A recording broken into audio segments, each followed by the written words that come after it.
Hello guys, welcome back to Amulya Ammu YouTube channel. ಮತ್ತೊಂದು cooking ವಿಡಿಯೋಗೆ ಸ್ವಾಗತ. ಇವತ್ತು ನಾವು ನುಗ್ಗೆಕಾಯಿ ತೊಕ್ಕನ್ನ ಯಾವ ಥರ ಪ್ರಿಪೇರ್ ಮಾಡೋದು ಅಂತ ನೋಡೋಣ. ಮೊದಲಿಗೆ ನನ್ನ ಚಾನಲ್ ನೋಡ್ತಿರೋರಲ್ಲಿ ಯಾರು ನನ್ನ ಚಾನಲ್ ಸಬ್ಸ್ಕ್ರೈಬ್ ಆಗಿಲ್ಲ ದಯವಿಟ್ಟು ಸಬ್ಸ್ಕ್ರೈಬ್ ಆಗಿ ಅಂತ ಹೇಳ್ತಾ ಬನ್ನಿ ಇವಾಗ ನುಗ್ಗೆಕಾಯಿ ತೊಕ್ಕನ್ನ ಯಾವ ಥರ ಪ್ರಿಪೇರ್ ಮಾಡೋದು ಅಂತ ನೋಡೋಣ. ಮೊದಲಿಗೆ 2 ಟೇಬಲ್ ಸ್ಪೂನ್ ಆಯಿಲ್ ಹಾಕ್ಕೊಂಡು ಆಯಿಲ್ ಕಾದ ನಂತರ ಸ್ವಲ್ಪ ಬಿಡಿಸಿಟ್ಕೊಂಡಿರುವಂತಹ ನುಗ್ಗೆಕಾಯಿನ ಸೇರಿಸಿ ನೀಟಾಗಿ ಫ್ರೈ ಮಾಡ್ಕೊಳ್ಳಿ. ನೋಡಿ, ನಾನಿಲ್ಲಿ ಫ್ರೆಶ್ ಆಗಿರುವಂತಹ 2 ನುಗ್ಗೆಕಾಯಿನ ತೊಗೊಂಡಿದ್ದೀನಿ. ಆಯಿಲ್ ಸ್ವಲ್ಪ ಕಾದಿದೆ. ಇವಾಗ ಇದಕ್ಕೆ ನುಗ್ಗೆಕಾಯಿನ ಫ್ರೈ ಮಾಡಲಿಕ್ಕೆ ಸೇರಿಸೋಣ.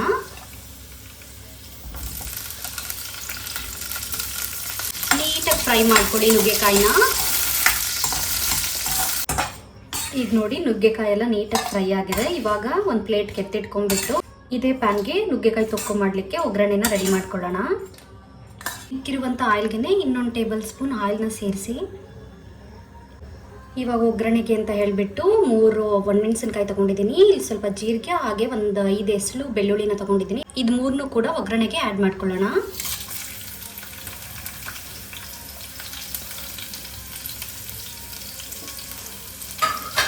ಇದಾದ ನಂತರ ಸ್ವಲ್ಪ ಕರಿಬೇವಿನ ಸೊಪ್ಪು,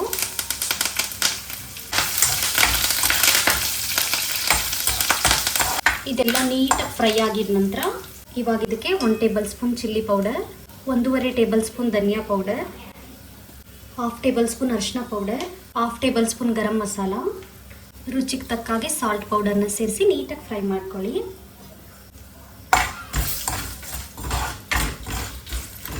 ಇದು ಫ್ರೈ ಆಗ್ತದೆ. ಇವಾಗ ಇದಕ್ಕೆ 2 ಆನಿಯನ್ನ ಸೇರಿಸಿ ನೀಟಾಗಿ ರುಬ್ಕೊಂಡಿದ್ದೀನಿ ನಾನು, ಸ್ವಲ್ಪ ತರಿಯಾಗಿ.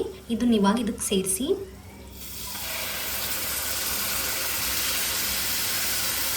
ಇದು ಕೂಡ ನೀಟಾಗಿ ಫ್ರೈ ಆಗ್ತಿರಲಿ. ಇವಾಗ ಇದಕ್ಕೆ 3 ಟೊಮೊಟೊನ ನೀಟಾಗಿ ರುಬ್ಕೊಬಿಡೋಣ, ಪೇಸ್ಟ್ ಥರ.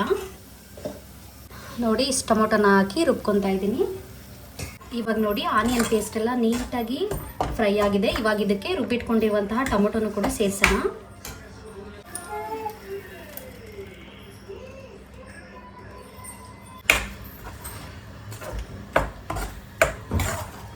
ಇವಾಗ ಇದೆಲ್ಲ ನೀಟಾಗಿ ಬೇಯಲಿ. ಅದಾದ ನಂತರ ಇದಕ್ಕೆ ನುಗ್ಗೆಕಾಯಿನ ಸೇರಿಸೋಣ.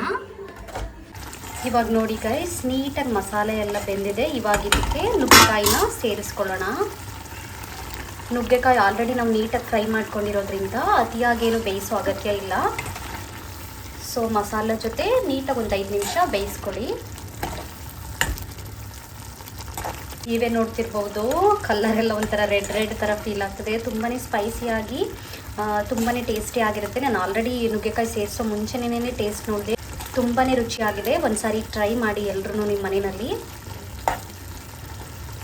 ಇವಾಗ ನೋಡಿ ಗೈಸ್, ನುಗ್ಗೆಕಾಯಿ ಕೂಡ ನೀಟಾಗಿ ಮಸಾಲೆ ಜೊತೆ ಬೆಂದಿದೆ. ಇವಾಗ ಲಾಸ್ಟ್ ಸ್ಟೆಪ್ ಏನೇ ಕೊರಿಯಾಂಡರ್ನ ಆ್ಯಡ್ ಮಾಡೋದು. ಇವಾಗ ಇದಕ್ಕೆ ಕೊತ್ತಂಬರಿ ಸೊಪ್ಪನ್ನ ಆ್ಯಡ್ ಮಾಡಿ ತುಂಬಾ ರುಚಿಯಾಗಿರುತ್ತೆ.